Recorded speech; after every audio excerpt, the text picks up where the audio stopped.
जनक ने बताया अपने पिता को अपनी मां के कातिल के बारे में। जी हाँ दोस्तों, जनक के आगे आने वाले अपकमिंग एपिसोड में जहां पर अब आपको ये देखना काफी ज्यादा धमाकेदार होने वाला है। जो जनक है वो अपने पिता को अब अपनी मां का सच बताने वाली है। चैनल पर नए हुए या पहली बार आए हो तो सब्सक्राइब करके बेल आइकन दबाना, ताकि हमारा आगे आने वाली अपडेट आप तक पहुंच सके।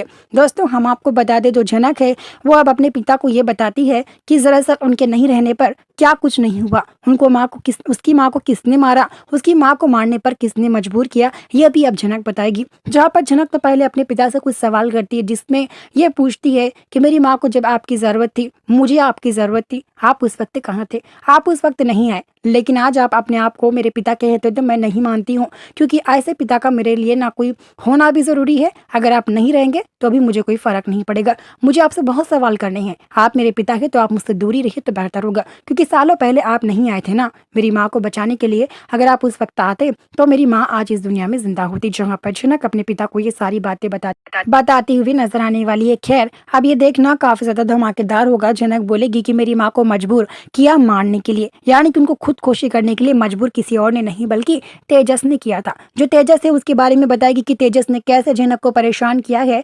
जबकि जनक की माँ को, यानी कि उसने बोला कि तुम्हारी बेटी से मैं शादी करूंगा, और जनक की माँ ने बोला कि जैसे ही उनके मर जाते ही वो इस शहर को छोड़कर चली जाए, यानी कि श्रीनगर को छोड़कर जनक चली जाए और कभी वापस लौटकर श्रीनगर ना आए।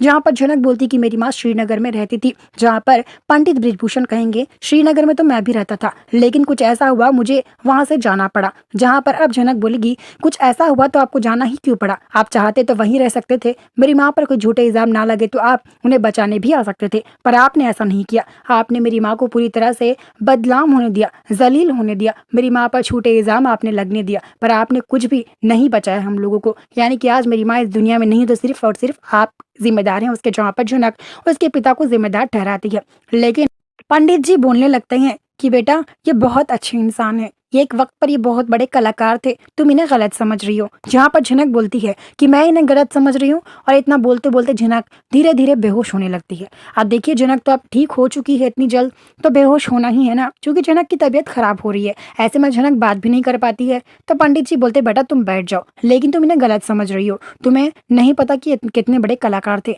पर मजबूरी इनको जिंदगी में फिर ये सब कुछ धोखा मिला, और धोखा मिलने की वजह से इनको फिर यहाँ पर आश्रम में आकर रहना पड़ रहा है। ये सालों से यही रह रहे हैं, बहुत अच्छे इंसान है। लेकिन जनक अपने पिता को गलत समझती और कहने लगते कि मुझे आपसे ना कोई रिश्ता रखना है ना कोई नाता रखना है।